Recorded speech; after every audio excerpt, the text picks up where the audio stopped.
Well, the first place to start, I suppose, is the whole COVID situation of the past week or so. Just give us an update and where we're at with it, really. We seem to have isolated it very well.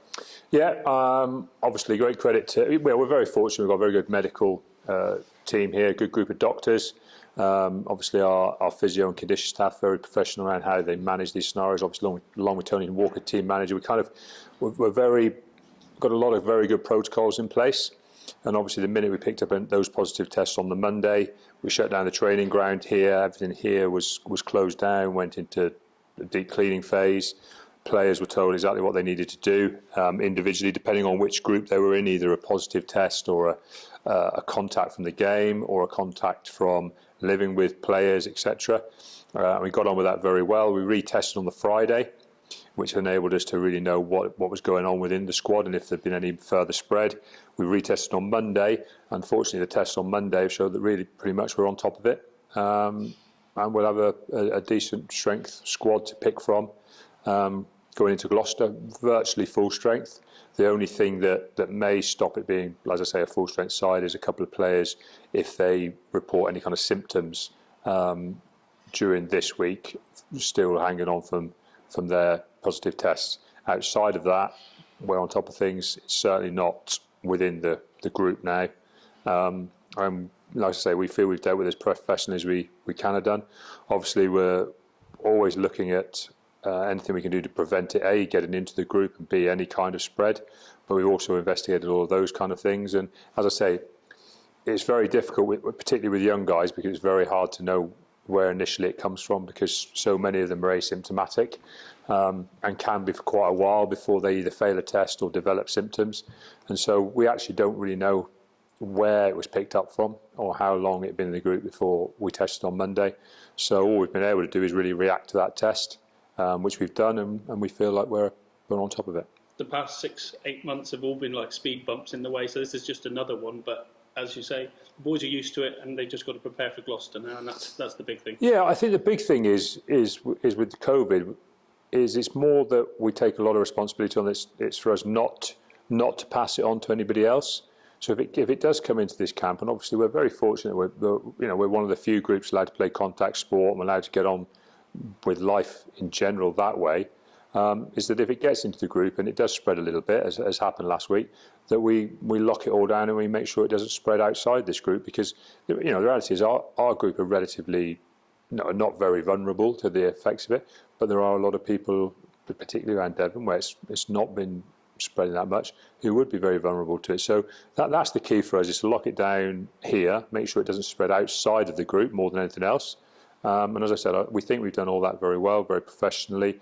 Obviously, Adrian Harris is right in line with everything the NHS want to do around how they want to control anything that's happening here.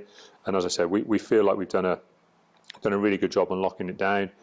And at the same time, we'll have a decent group of players available to play against Gloucester here on Boxing Day. And obviously, going back into the game, you come off the back of a great result against Glasgow. Unfortunately, weren't able to play against Toulouse, but it's allowed you to probably recharge a little bit, but get yourself ready for what's a big 3 weeks now in the Premiership. Yeah, it's a difficult scenario. Without a doubt, do we wish we could have avoided what's happened? Of course we do. Do we have to just get on with things now? Yes, we do. And as you say, there's a negative that happened. It was just missing the Toulouse game, and obviously having lads have COVID, which is obviously a huge negative. But the positives are that these guys have had a little bit of a break from each other, which they haven't had much time apart for quite a long time now. There's nearly like a 2.5 week off season anyway. And so you've got to look at those positives. Obviously, there's a number of guys who are having a Christmas at home who weren't expected to have a Christmas at home. So I think some of them will be seeing some positives.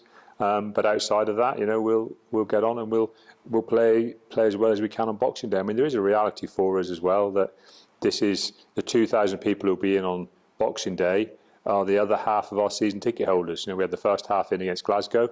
Boxing Day will be the other half. It's the other half of our season ticket holders who haven't seen Exeter play yet live.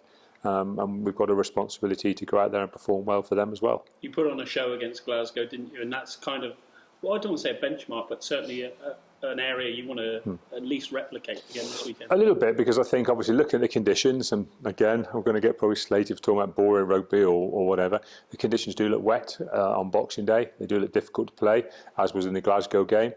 And I think if anybody who watched the Gloucester Ulster game will know the middle third of the field was crucial. The discipline and the good play and the strength of your set piece around the middle third dictated huge amounts of territory in the Gloucester Ulster game. We did that really well against Glasgow, and that's really got to be a foundational element for us this weekend against Gloucester, because they had a success with their driving game and their close game against Ulster, and Ulster had a little bit of success with theirs as well, and Ulster showed they were good in that area the previous week. So we've got to knuckle down. We know we've got to be good. We've got to decide to come and work hard. That's always the case with Exeter. If we turn up and we decide to work hard, we're pretty good. But that's what it's got to be. We've got to run off the Christmas turkey pretty quickly, and as I say, decide to run around out there and work hard. Scoring tries will always win your games, but equally defence and discipline, which you just talked about there, have been key facets of your game this year, haven't they? Yeah, and that's the lads are driving that very well. Obviously, Julian's doing a great job as defence coach. I think the attitude right across the squad is good, because attack and defence, they do aid each other. So the quality of our attack and the quality of our decision making is certainly helping our defence. I say discipline is a massive part of that, and I actually think our forwards have been outstanding so far this season. Rob Hunter is doing a fantastic job with them. We'll feel probably delighted with the performances in the last few weeks. I think particularly when you look at the Harlequins' performance with the pack forwards that had no internationals in it, was very, very good. And then you look at the Glasgow game with the returning internationals, the quality of that performance up front, again, very, very good. Really lays the foundations for us. And again, those things they're going to be crucial in every game. And we've got to talk about making sure those things turn up again at the weekend. We saw Gloucester under George Skivington early days. Have you seen a difference in them since we played them in lockdown? Well, the one thing I can remember from the game we played in lockdown was how tough it was with a pretty changed up Gloucester side, and they came out here and they were very physical, very committed to the game, challenged us in numerous ways, and so you've got to acknowledge those things. If you look at the Ulster game, what do? Any team that comes back from being down against a quality European side has got something about them. They've got a bit of a belief in each other. They've got a belief in what they're doing. They obviously enjoy playing together. Those are the things that we've really got to make sure we probably show in greater abundance than them. Those are always the challenges in any game of rugby. And like I say, the little difficult thing for us is we can't really talk about that with the group probably until game day. But that doesn't mean we can't switch it on the day. And that's what we've got to try and do. We've got to make sure that it's about the day for us, not about the week. Final game of 2020. It's been a weird year. How do you reflect on it? And lots of highs, the occasional low. But probably very similar to most people who've been involved in sport, especially probably teams who've been involved in sport and won trophies, is that on the field it feels fantastic.